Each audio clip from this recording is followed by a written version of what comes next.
Hello, everyone. I'm Sylvia Paul. I'm the first vice president of the club. I came up with the idea of having Barry Endick, who's a member of the club, a retired lawyer, and self-taught autodidact historian, do a talk on Keeler, one of our forefathers of this club. Lively, vibrant character, as you can see there. And we've got a table up here with all these artifacts from Keeler's house, which was the first house commissioned for the construction by Bernard Maybach, who built this place originally. So I'm going to introduce Barry, who's done research at the Bancroft Library in UC Berkeley, and he also spent 2 days, had to get permission to do research in the archives at the Huntington Library in Huntington, California, and got all these materials from the archive that have never been seen before. So you're going to hear something that hasn't been heard about for the past century. Thank you so much, Sylvia. Good evening, and welcome to the Hillside Club's Evening in Appreciation of Charles Keeler. Berkeley poet and civic leader Charles Augustus Keeler was an early member and an advocate for this club. He served as the Hillside Club's president 120 years ago. Tonight's Fireside talk is dedicated to the legacy of this legendary and truly unique man. We'll be sharing some views on Charles Keeler's contributions in the fields of science, poetry, architecture, and religion. We'll talk about his influence on Berkeley's artistic and literary culture, which he vigorously promoted throughout his life. And the spirit of that lives on today.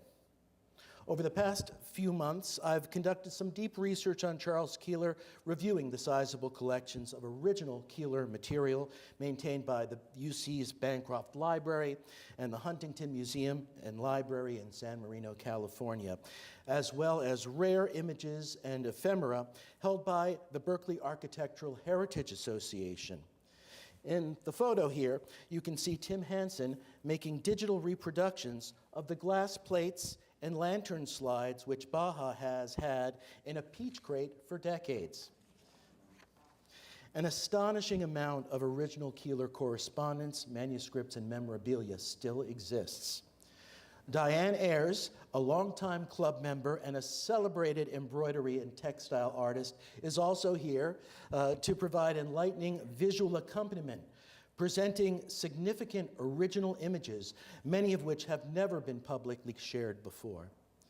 We'd like to thank the many helpful people at the institutions I mentioned, including Anthony Bruce of Baja, who have helped us share Keeler's story tonight. And we're also grateful to Diane, Tim Hansen, and Carol McPherson for bringing here to the club for display some of Keeler's personal furniture that was photographed inside of Keeler's house well over a century ago and used as an illustration in his seminal book, The Simple Home. We've also brought some Keeler books here too.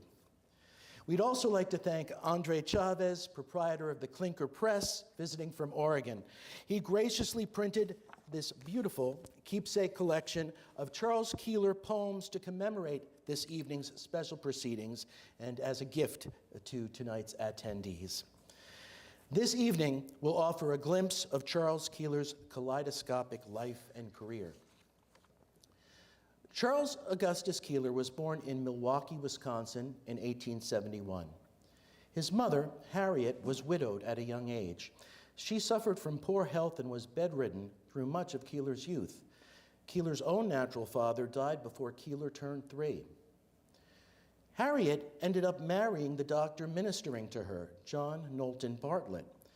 Bartlett was an educated and cultured man, and at one time he'd been the toast of Milwaukee society. The man that young Charlie had always addressed as doctor had suddenly become Papa. Keeler didn't have a happy boyhood. While quite young, Keeler and his older sister Sarah, nicknamed Sadie, were sent to the Bronx, New York. They lived there with their aunt and attended a small private school. A miserably lonely Charlie returned to Milwaukee a few years later to struggle at a boarding school tantalizingly closer to home. "Dear mother," young Keeler wrote, "I am very lonesome at school. I hope you will let me come home soon. I am studying hard and trying to learn fast." As a teenager, Keeler experienced his greatest solace and refuge during summers he spent fishing and camping with his friends at Cedar Lake, Wisconsin. These annual outings awakened an early interest in botany and ornithology in Charlie. They offered him a generous opportunity to study local plant and bird life. Keeler began to collect and stuff birds, adding them to his home museum of nests and eggs. After he got a few books on ornithology, birds became teenage Keeler's obsession. Significantly, birds were the first subject that Keeler mastered, and, as he increasingly did as he matured, lectured others about. Charlie had found his tongue. In 1887, the Keeler family moved out west to the land of sunshine for Charlie's parents' health. Papa bought an attractive and fairly new stick-style Victorian home on Dwight Way in Berkeley. When the Keelers first arrived in California, Berkeley wasn't much more than a bucolic village outpost. The young city was thick with farms, home gardens, and the nucleus of a quickly growing university that had relocated from Oakland 15 years earlier. Even in those early days, the university sphere supported a core of sophisticated newcomers who had eager eyes and ears for culture and aesthetics, and an increasing number of similarly leaning men and women started to relocate to the neighborhoods around young Cal. Keeler spent his first summer in California camping in the woods, as he usually did, but this time, for the first time, an awestruck Keeler pitched his tent in the monumental redwoods forests of Cazadero. Clearly, Charlie wasn't in Wisconsin anymore. Keeler was deeply impressed by the scale and drama of his California surroundings. He was captivated by the variety of new West Coast birds and plants that he could now examine for the very first time. In 1889, before he even graduated Berkeley High, Keeler landed a plum job for the United States Department of Agriculture. The federal government hired Keeler to survey bird migration patterns in Nevada. Months later, Keeler returned to Berkeley, completed his high school coursework, and enrolled in the nearby university. He joined Beta Theta Pi and formed and led a college evolution club. Unfortunately, Keeler's parents' illnesses and their eventual death forced Keeler to end his formal schooling prematurely. Keeler wasn't able to graduate with the class of 1893. Still, a 20-year-old Charles Keeler was able to land a prestigious job working for the California Academy of Sciences in San Francisco. In 1891, the Academy hired Keeler to run its Natural History Museum and oversee the publication of its monthly magazine. In 1893, Keeler wrote, and with the Academy's backing, published his first book. His lengthy treatise discussed the evolution of color in North American land birds. Keeler's detailed analysis featured an appendix with pages full of multicolored lithographs portraying different feather patterns to support Keeler's neo-Lamarckian thesis. Keeler's thesis didn't age well. Keeler followed this technical treatment with another guide to the birds of the West. This one was a popular one aimed at amateur bird watchers. Paul Elder published Keeler's Bird Notes Afield in 1899, and it was one of the first surveys of its kind. Keeler's rising profile in the bird world eventually led to him being invited to participate as a member of the 1899 Harriman, Alaska expedition to serve as both bird expert and the company's poet. During that adventure, railroad baron Edward Harriman and his family, about 36 leading American scientists in multiple fields, and a phalanx of artists, writers, and photographers took a luxury rail and steamship voyage to document the geology and biology of Alaska's coast. The Harriman party numbered 126 in all. The expedition included a virtual who's who of important naturalists and environmentalists of the time, including Keeler's Martinez neighbor, Sierra Club founder John Muir, and East Coast poet and naturalist John Burroughs. By happenstance, Keeler and a genial and talkative Muir ended up sharing a cabin while at sea. Keeler was all ears. But even as he pursued a scientific career, young Keeler increasingly yearned to follow a different path. He was plagued by growing doubts about some of his earlier scientific work, and he'd begun to sense a nobler calling. More and more often, he found himself turning to poetry, drama, and art.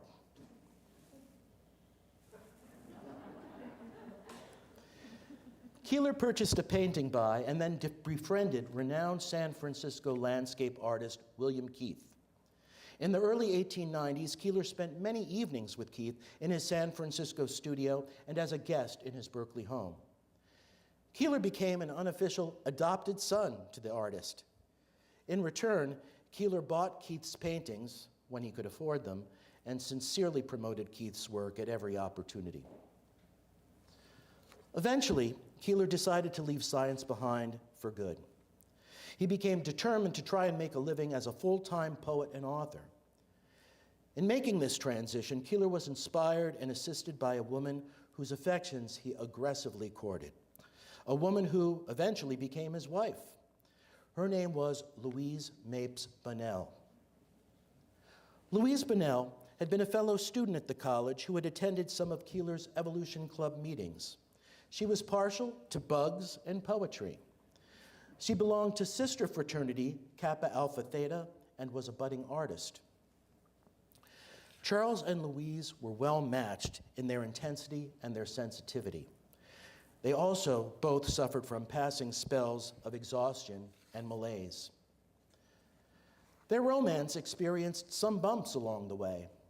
At one point, as Keeler tried to deepen his relationship with Louise, using his customary forcefulness, Louise started to question whether a marriage between two people so prone to weakness and poor health was a good idea. She decided to take a break and spend a few months in New York City studying art. Over 3,000 miles away from Charlie, Louise hoped to recover her health and gain some more experience. Keeler didn't like this development one bit. He became anxious and jealous and obsessed over the kind of men that Louise would no doubt meet in East Coast society. So, allegedly for his health, Keeler impulsively boarded a boat called the Charmer and began a 4-month sea journey around Cape Horn to intercept her. On his arrival in New York, Keeler discovered, to his unspeakable disappointment, that Louise had already departed the city just a few weeks earlier and was already on a train heading back to California. It worked out all right in the end. Charlie was able to visit relatives and the Chicago World's Fair on his own train ride back.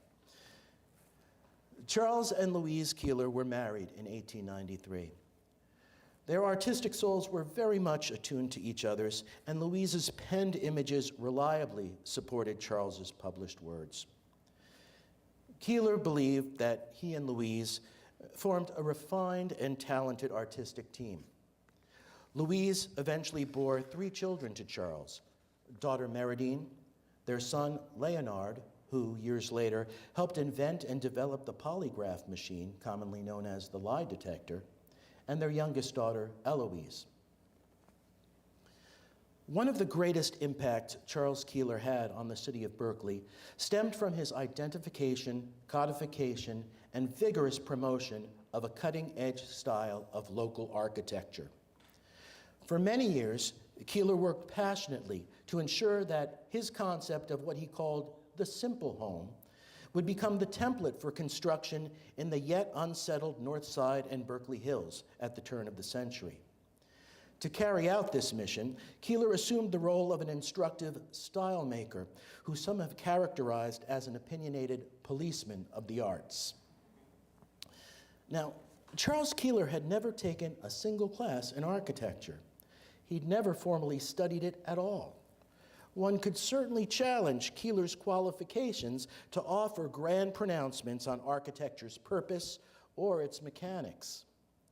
In truth, Keeler's energetic advocacy for an honest, practical, and unadorned approach to home building originated in a less vocal but better trained and more visionary artist in the field of architecture, a recent West Coast transplant named Bernard Maybeck.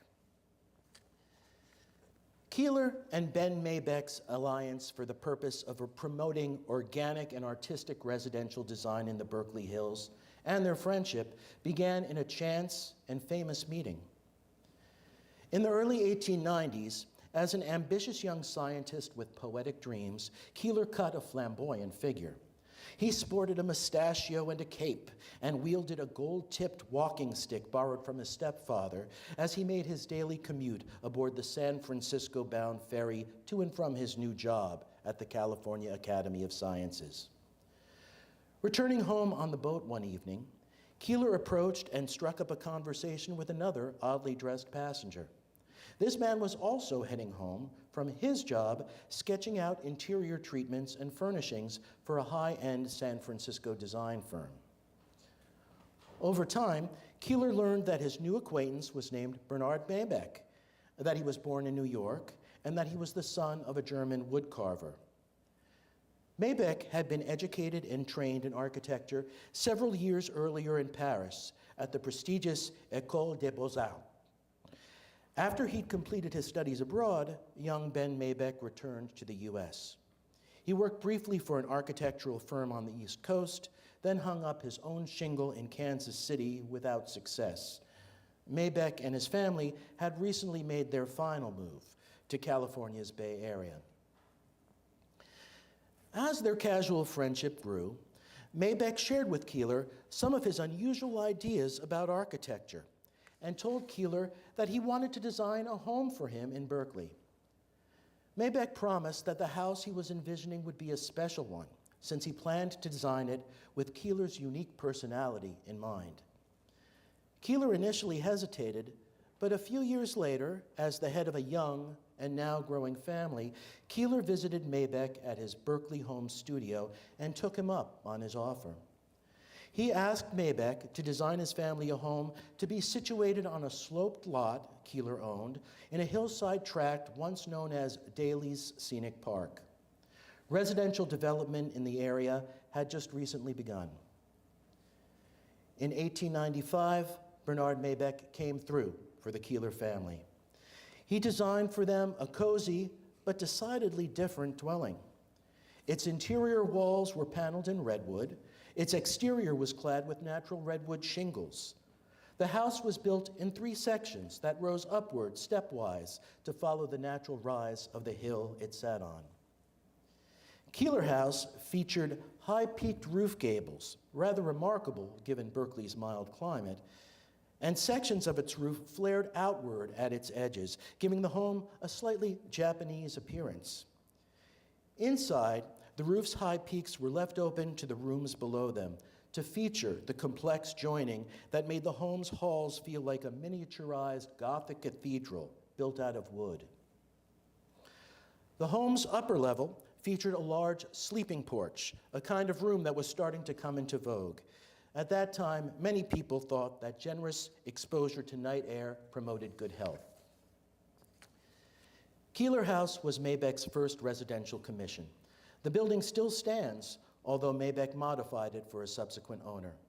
He reclad it in stucco and separated it into smaller apartments in 1927 after Keeler sold it. The house isn't very visible from the street because it's largely blocked by apartment buildings. It's located near the top of Ridge Road on Highland Place. The completion of Keeler House proved to be a watershed. Although a few other Berkeley residences were previously built using ideas and techniques similar to Maybeck's creation, Keeler House was a choice, archetypical example of a home built in a style that was eventually dubbed the First Bay Region tradition, or First Bay tradition in architecture. First Bay tradition homes include those somewhat rustic, unpainted, shingle-style homes that pepper Berkeley fairly densely. Lovers of the arts and crafts movement covet these kinds of homes, not just for their stylistic features, but also for the ideas and ideals those aspects represent. Charles Keeler was thrilled with his unique, artistic new home, but it also presented him with an immediate challenge. Keeler worried that insensitive neighbors might end up building homes close to his in styles that he and Maybeck hated. His gem of a house could end up overwhelmed by what Keeler called stupid white painted boxes, decked out in the then popular but tasteless and ugly Queen Anne style. Indeed, the new school of modern architects, including Maybeck, argued that Victorian homes weren't really suited to the lifestyles of the people who lived in them. These new designers cringed at facades draped in tacked-on, mass-produced gingerbread. They argued that that sort of machine-made ornament degraded the dignity of individual craftsmen. Frivolous Victorian decoration lacked beauty and was sham or humbug, to use Maybeck's term, because all that Moorish fretwork, all those balls and turn spindles didn't relate to any function. Indeed, viewed through these architects' unusual lens, houses like these weren't just unattractive, they were downright immoral. Maybeck responded to Keeler's concerns over his future neighbor's plans by telling him that the problem would be solved by Keeler going out and finding sympathetic neighbors. Then Keeler would be able to make sure that adjacent lots would end up occupied by families willing and able to commission homes that were stylistically consistent with his own. Keeler followed Maybeck's advice. In the space of a few years, Keeler had recruited a few intellectual acquaintances and friends to buy flanking lots and then build homes on them that met Keeler's and Maybeck's design specifications. In fact, Maybeck designed them too. By 1899, a row of 4 wood-clad houses snaked around the bend at the crest of Ridge Road. These were rusticated but sophisticated homes. Each of them was remarkably unique, but they were unified in their conceptual approach. The group of structures formed a loose kind of commune that created a local sensation. Looky-loos regularly hiked up the hill to get a closer gander at the freak houses, but the style slowly began to spread.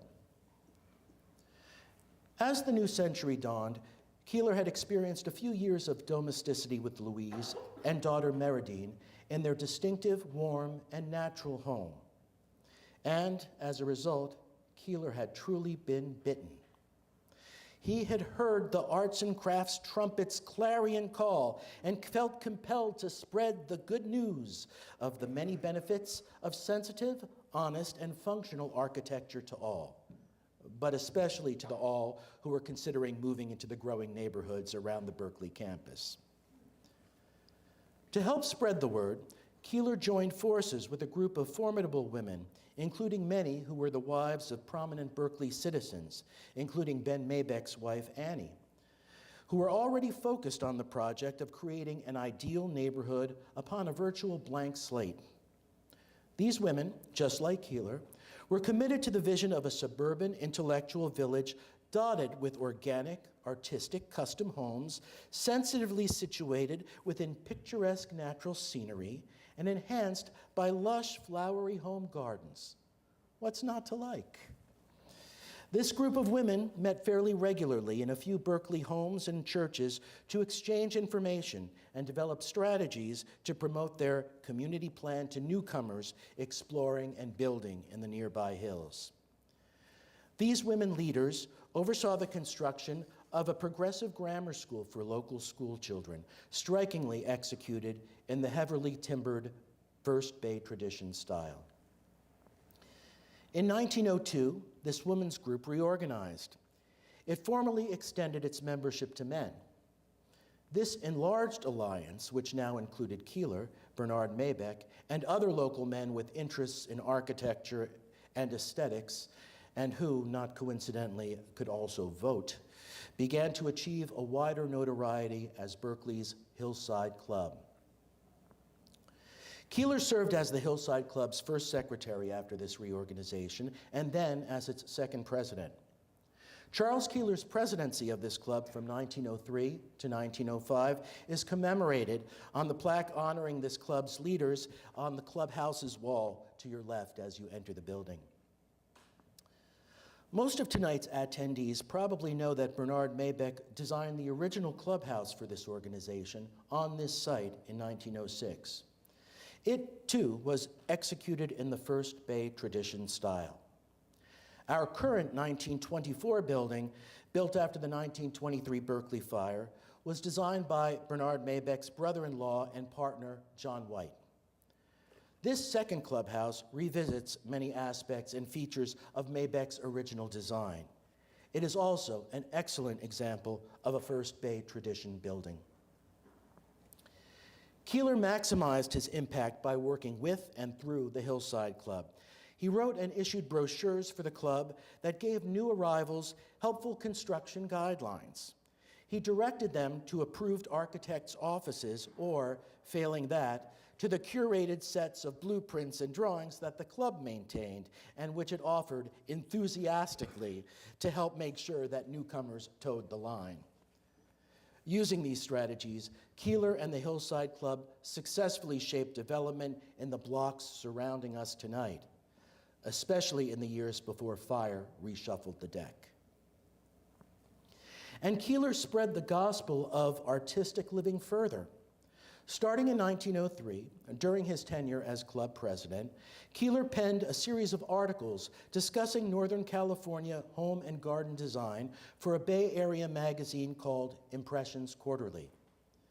In those articles, he directed readers' attention to a new style of architecture being perfected in Berkeley and laid out its contours. In 1904, Keeler convinced San Francisco publisher Paul Elder and Company to reprint his articles in book format. All assembled, they made up a slim volume. The book was modestly designed and bound, and it eventually became Keeler's best-known book. It was titled The Simple Home. The design principles discussed in The Simple Home were based on the premise that art and culture require the kind of physical and emotional haven offered by physical structures in order to flourish. This quality was especially true as manifested in the comfort provided by one's own home. According to Keeler, the fundamental necessity of a built environment to art elevated architecture above the other creative disciplines. He argued that architecture was therefore the functional parent of all the other arts. The Simple Home advanced a key idea that mirrored a wider arts and crafts sentiment regarding the emotional impact of artistic objects and spaces. The book argues that household environments profoundly affect and alter the people who live inside of them.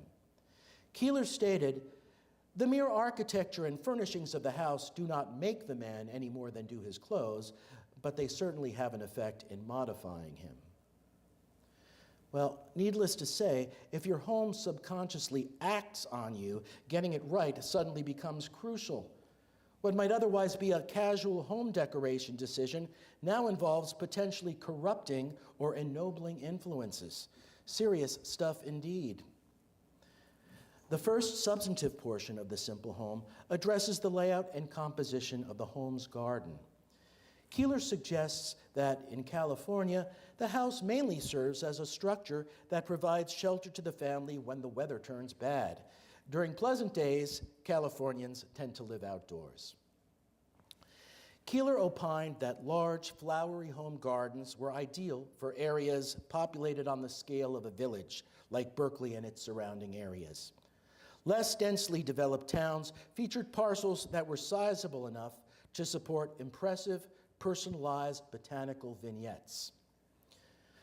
Borrowing a maneuver from Maybeck's design toolkit, Keeler suggested that unconventional siting, such as placing a house near the front edge or near the rear of a lot rather than right in its middle, could maximize the area available for planting and nurturing a charming garden of vines and flowers. The irregularity of sensitively platted lots, like those staked out on the Berkeley's hilly terrain, also presented limitless creative possibilities to those with an artistic eye. As for the design of the house itself, Keeler soundly rejected popular off-the-shelf structures.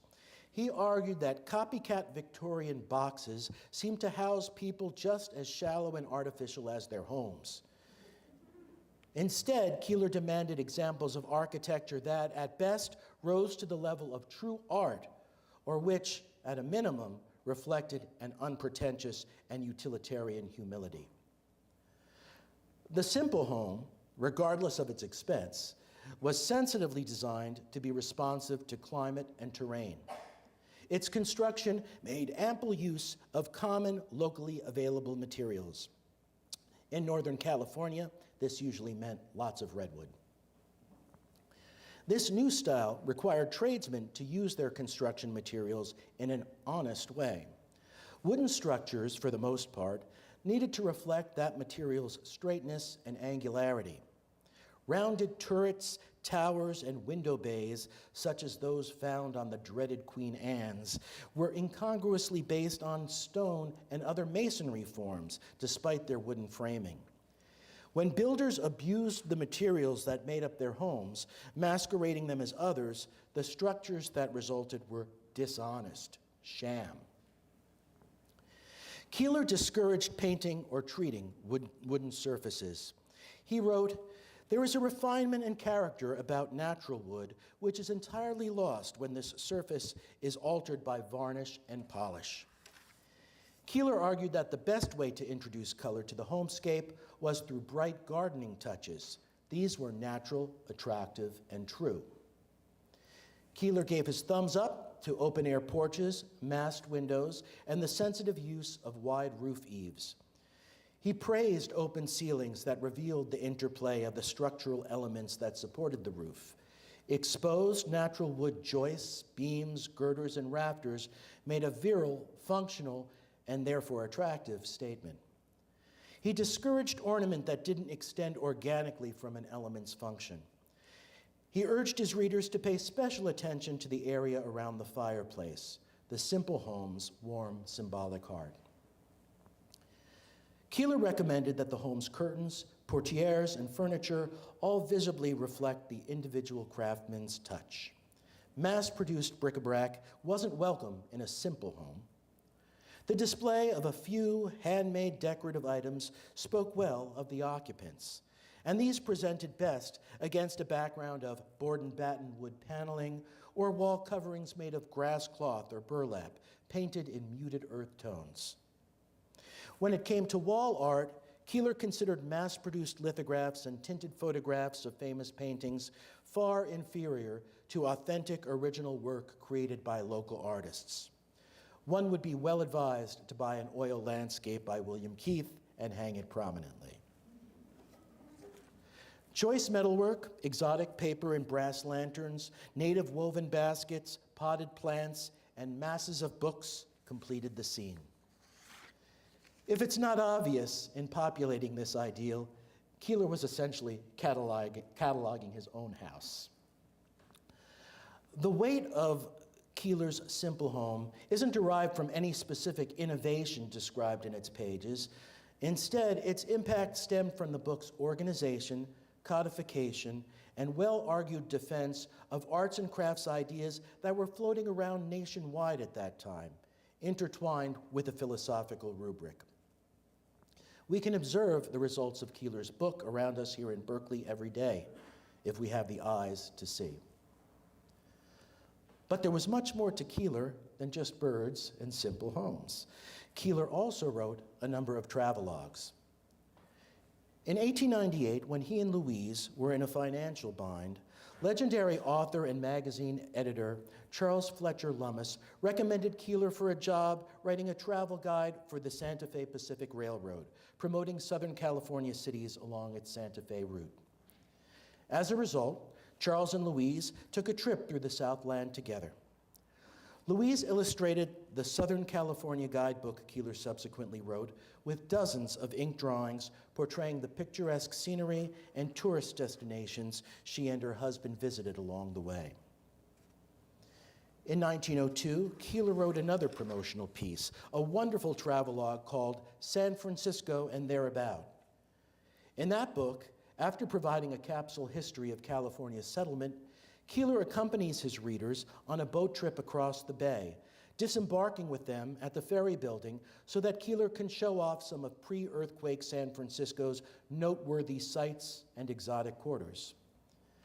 Consistent with his tendency to tout his own personal preferences when given a platform, Keeler bubbles with enthusiasm over the architecture of Reverend Joseph Worcester's still new arts and crafts steeped Swedenborgian church in Pacific Heights, and attempts to recruit his more artistically inclined readers to move to Berkeley themselves, the land of simple homes, natural beauty, and a growing and soon-to-be remodeled campus.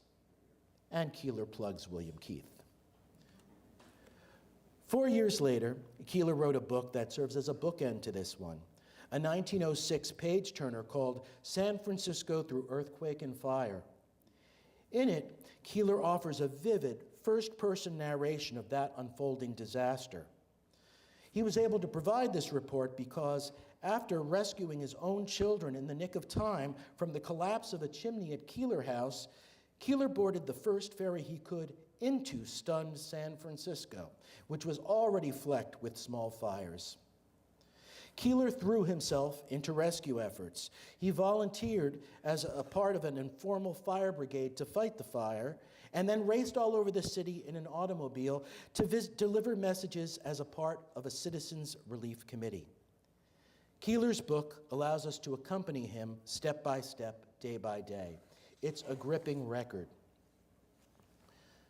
The 1906 earthquake and fire took a heavy toll on Keeler. Its flames destroyed his remaining stock of published books. As a double blow, Louise suffered debilitating strain in the months afterwards, overworking as she assisted displaced San Franciscans during recovery efforts. Louise's health declined and she entered a sanitarium and passed away in 1907. Keeler was devastated by the loss of Louise. In some ways, he never fully recovered from her early death. Many of the poems contained in Keeler's 1919 Sequoia Sonnets, which I think is his best collection of poetry, contend with Louise's absence, as well as visions of their reconnection. Another book of Keeler's poetry worth mentioning is his collection of ditties aimed at children, titled Elfin Songs of Sunland. That volume, once again, features illustrations by Louise. Many of her drawings were based on photographs of the Keeler children, taken by famed pictorialist photographer Adelaide Hanscom. The book's simply rhymed poems feature many tributes to the winged and botanical life surrounding Berkeley. This charming collection is Keeler's most accessible work, and it has a hyper-local feel. Elfin Songs of Sunland was very successful, and it was published in 4 separate editions over a period of 16 years.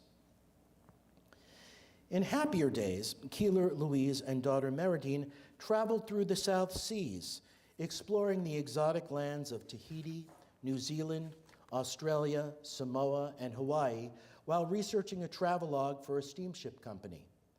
Their account was published in 1900 as Tahiti the Golden.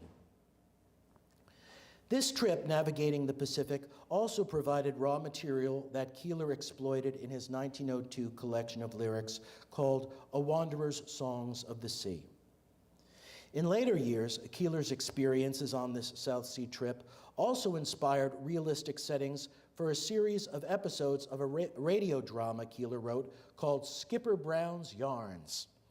These 10 little playlets, first broadcast in San Francisco in 1929, made use of radio techniques that were novel for the time, such as playing records of authentic native music in the studio while the actors read their scenes to create a more immersive atmosphere.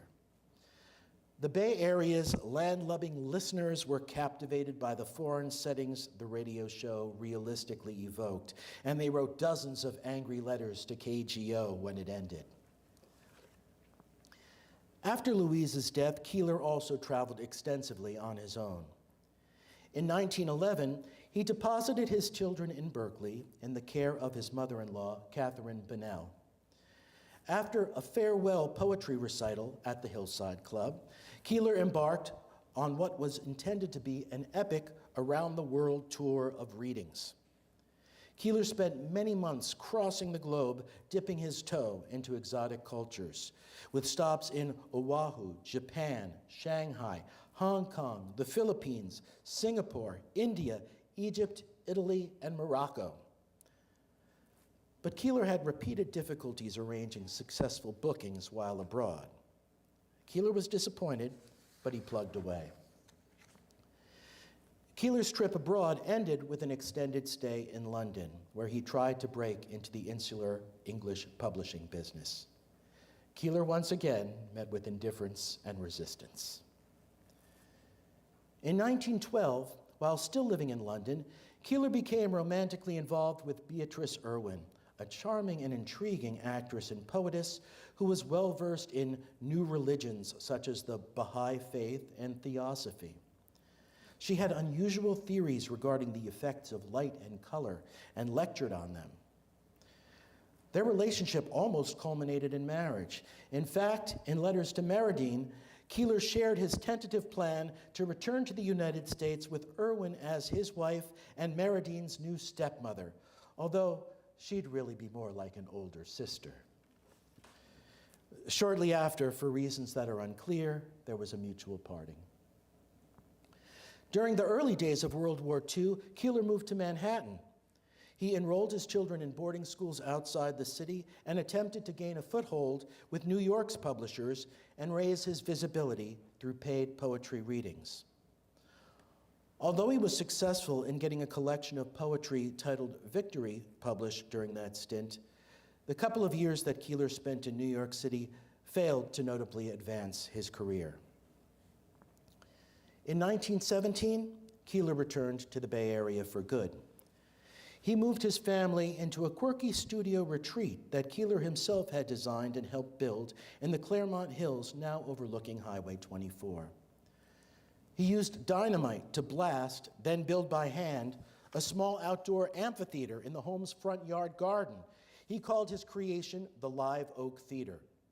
Keeler gave poetry readings and presented plays in his mini Greek theater. In 1920, in dire financial straits, Keeler decided to place his writing career on hold to earn a steadier income. He took a job as managing director of the Berkeley Chamber of Commerce and became a full-time paid city booster. Keeler served capably in that role for 7 years until a faction of business interests managed to oust him, rejecting Keeler's constant emphasis on raising Berkeley's artistic and creative profile instead of expanding its industrial base. Keeler eventually remarried. In 1921, Ormeda Curtis Harrison became Keeler's second wife. Ormeda had previously been an assistant principal at the A to Z school in Berkeley, where Keeler had also briefly taught, and she was a poet herself. From the start of their relation, it was clear that Ormeda idolized her Aladdin. She served as typist, manager, and nurse, as well as devoted wife to Keeler for the rest of his life. Keeler had a keen interest in religion. In the aughts, Keeler was a congregant at the First Unitarian Church of Berkeley and taught Sunday school there. The beautiful building that housed that church still exists alongside Bancroft Avenue near Zellerbach Hall. First Unitarian is another notable structure built in the shingle-style First Bay tradition. It was designed in 1898 by A.C. Schweinfurth and serves as a university dance studio today. As a Unitarian church member in 1905, Keeler oversaw the production of a remarkable winter pageant he'd written. The Triumph of Light was an allegorical playlet, similar in structure to a standard nativity play, But Keeler jettisoned all of the trappings of the traditional story of Bethlehem. Instead, the congregants and the children in Keeler's Sunday school class played characters representing local birds, flowers, and symbols of the state of California. At the climax of this rather pagan play, an incarnation of love rather than Jesus is born. Keeler's pageant played to a packed hall and was, by all accounts, quite a hit. Consistent with the tolerant and equitable nature of the Unitarian faith, Keeler's Bible classes taught the church youth the basic features of the major religions of the world using a comparative religion approach. Keeler believed that familiarity with a variety of views would help his students make informed religious decisions down the line. Decades later, Keeler took his even-keeled perspective on religion a step further. In 1925, he published and distributed to open-minded acquaintances and neighbors, and then beyond, a 32-page religious tract. He titled it, An Epitome of Cosmic Religion. In this little booklet, Keeler outlined the tenets of a very unconventional belief system, one that Keeler hoped would unite instead of divide followers around the world. Keeler's cosmic religion discarded what Keeler called the personal or needlessly sectarian aspects of faith. His manifesto described a religion designed to serve those especially drawn to it. Cosmic religion would center on the worship of an ideal that Keeler believed people of all races, creeds, and classes could agree upon. Its practice involved meditating upon and personally manifesting as much as possible a conceptual trinity that together made up goodness itself. That trinity consisted of love, truth, and beauty. Cosmic religion held that the purest essence of love was expressed through service. Love's most important feature was reflected in the sentiment of helpfulness without expectation of reciprocation.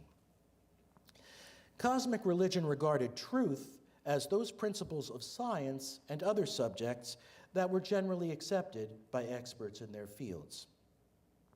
Lastly, as to beauty, Keeler maintained that everyone around the world agreed on what was beautiful in art. This contention is arguable.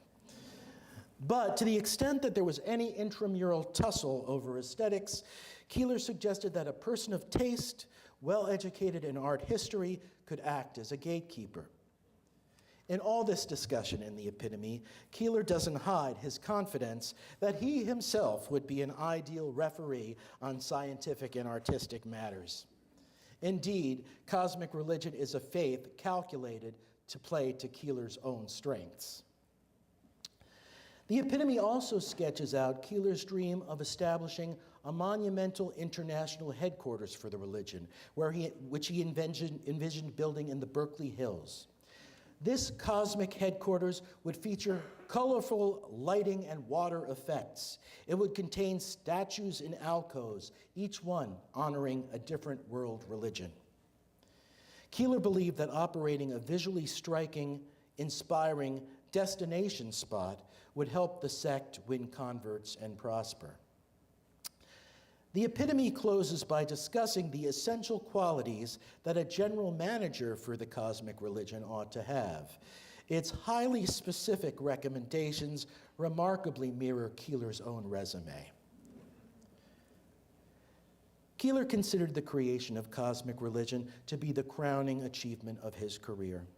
And, in fact, the seeds of many ideas that flowered in the Epitome can be traced back to themes appearing in Keeler's earliest poetry and to scientific concepts, such as evolution, that were his lifelong obsession.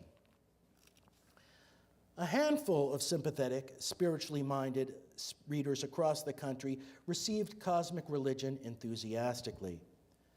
But cosmic religion never reached a truly critical mass in Keeler's hometown. The first Berkeley Cosmic Society held its first meeting in September of 1925. However, its membership topped out at about 70 individuals, and most of them weren't willing to supply the financial support necessary to help achieve Keeler's grand vision. Cosmic religion's core principle was to live one's life healthfully, beautifully, and artistically. Cosmic Society members were supposed to aspire to perfection, even if they never achieved it, through mindfulness, service, and the creation and sophisticated appreciation of beautiful music, art, and poetry.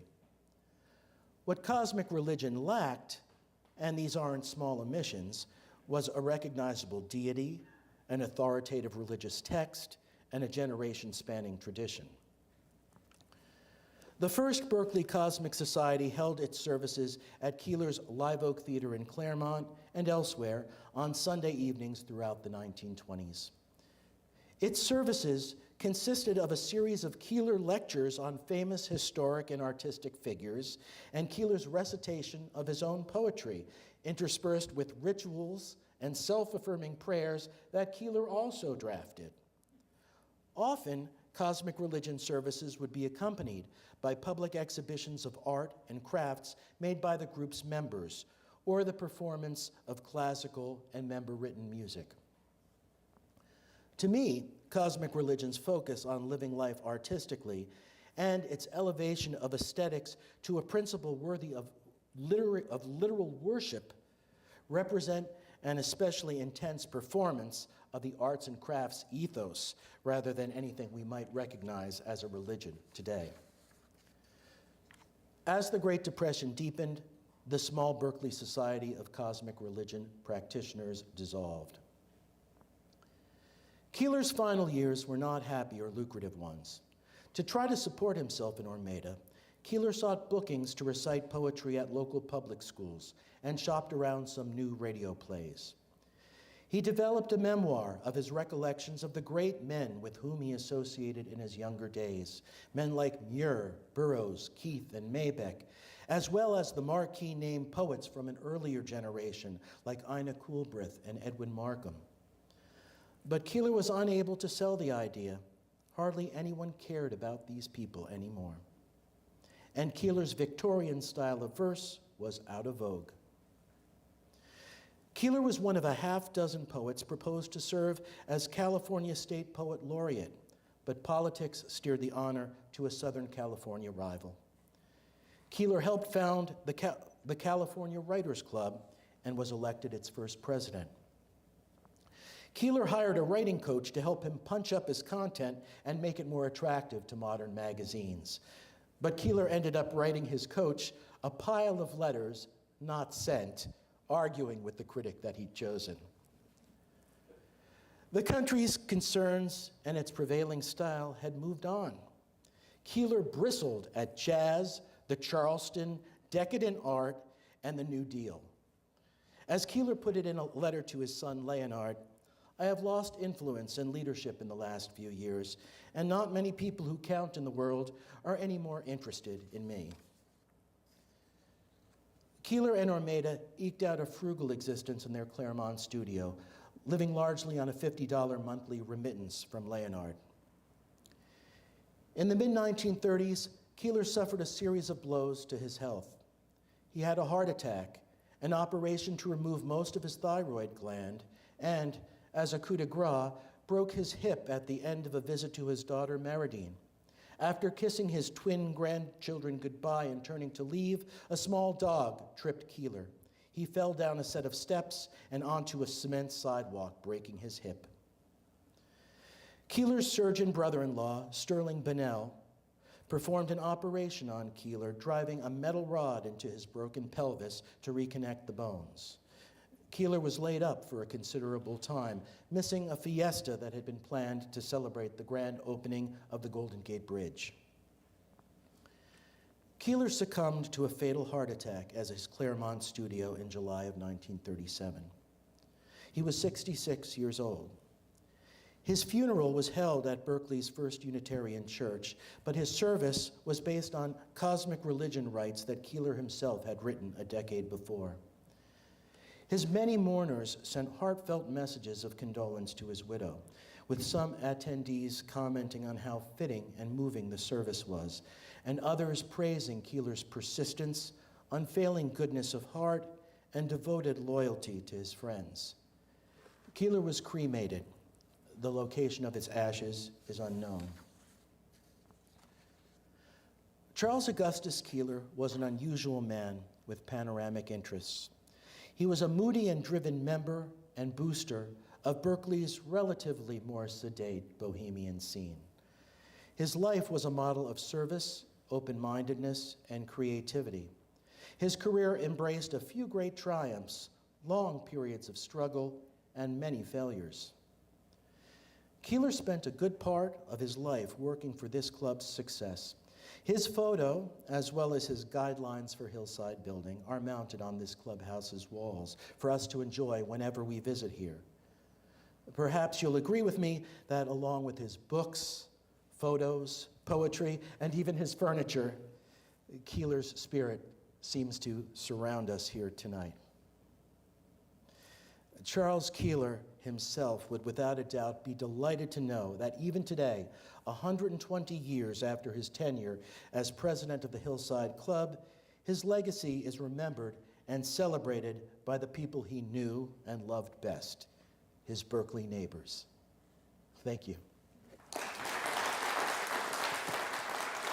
Does anyone have any questions?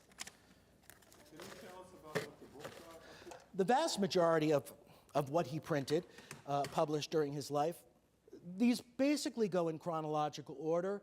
That book in back is the first book that he wrote, which is a study of birds. A lot of his poetry, The Simple Home is in the center there, and more poetry. His Epitome of Cosmic Religion pamphlet is there.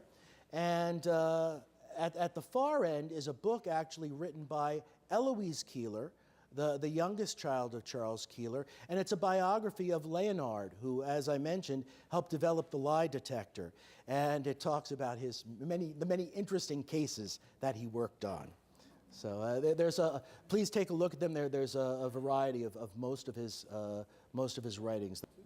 They're mostly mine, but some are Tim Hansen's as well. So, but between the two of us, we put this display together. The question was, where is Keeler's second studio, the one that's in Claremont? And the answer is, it's a little bit difficult to find, and it is on a private road, but it is off El Camino Real. If you go up Uplands and then on El Camino Real, it's actually down a driveway and a private little path. So if one is... The amphitheater now, the question is the amphitheater still there?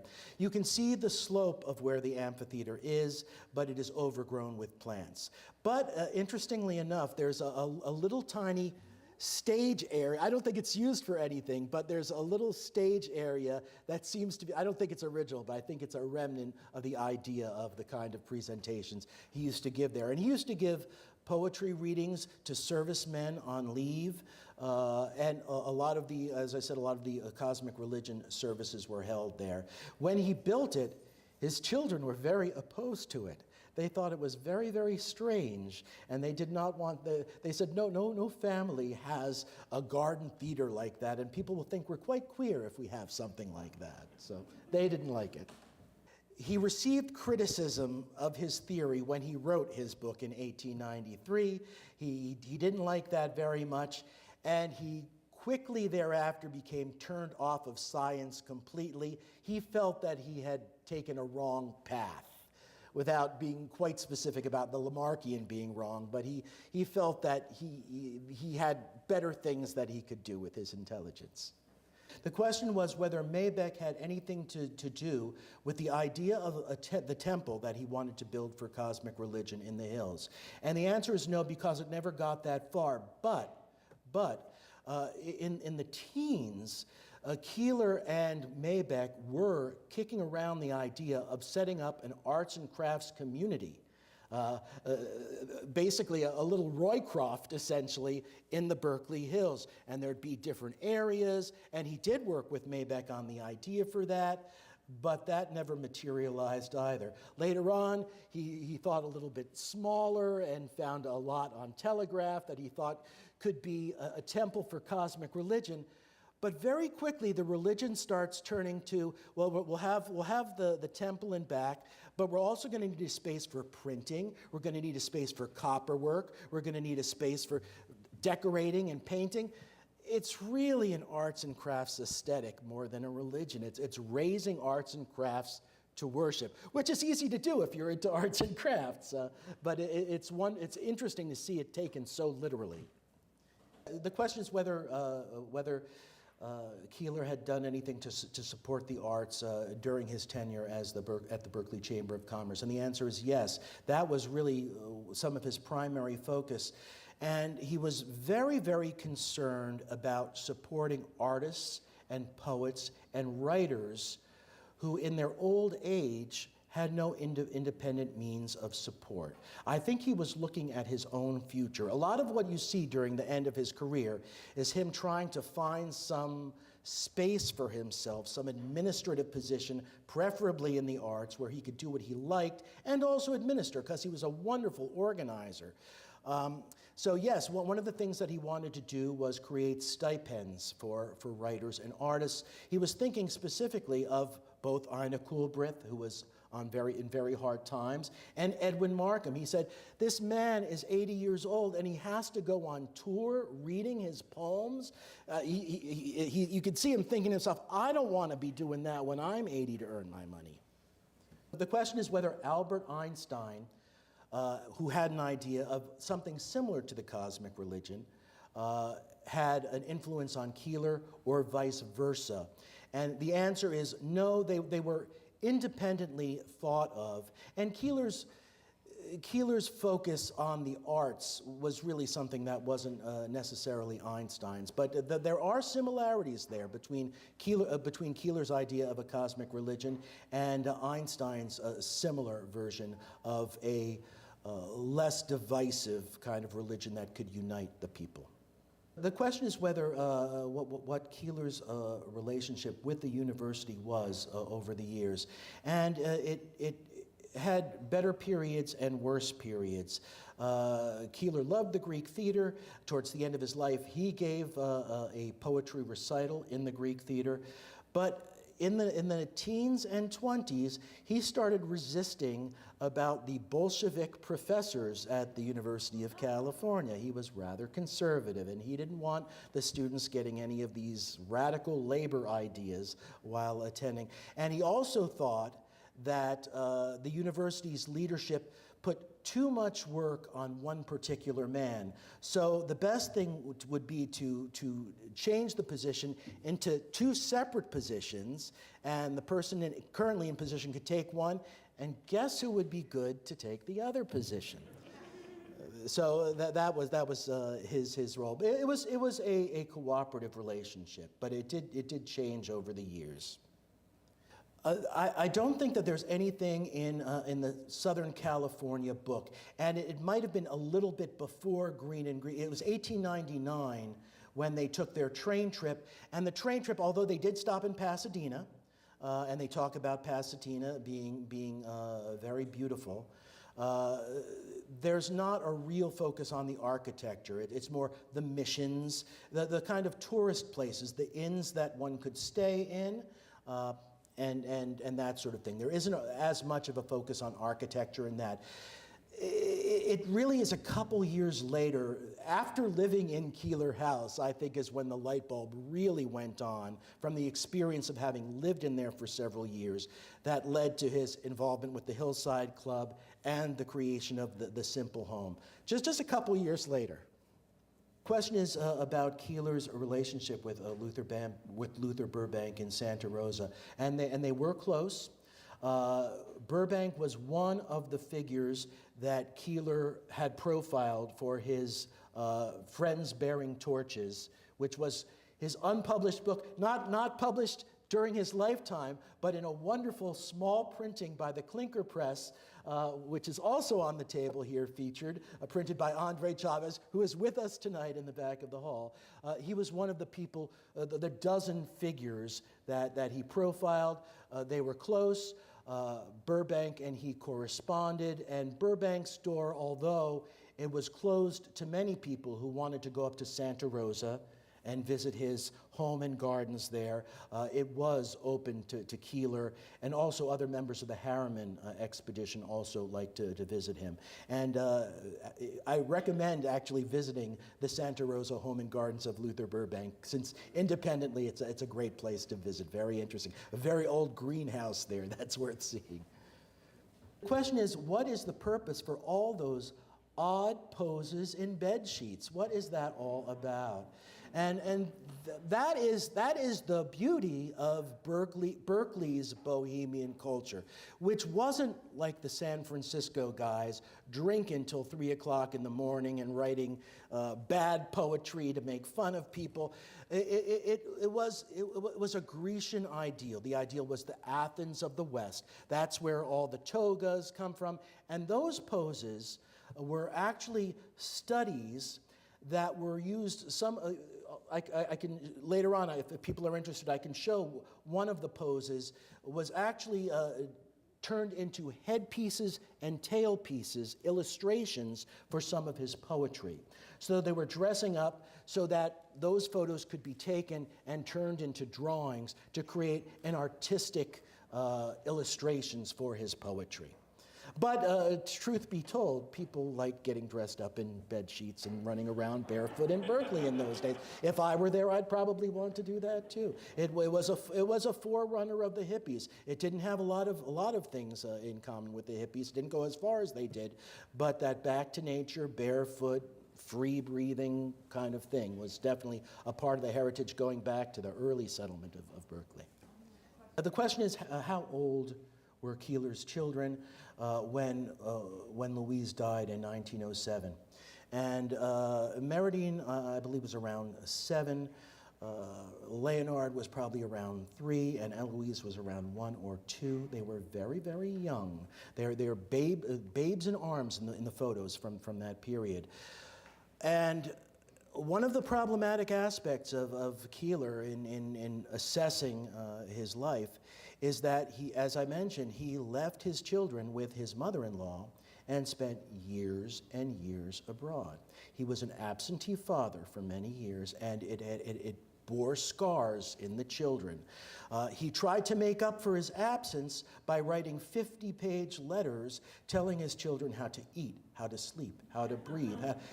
I mean, it was really daunting. It was overwhelming. But a small child needs the actual presence of someone, and you can't make up for it by doubling the written recommendations that you give to them.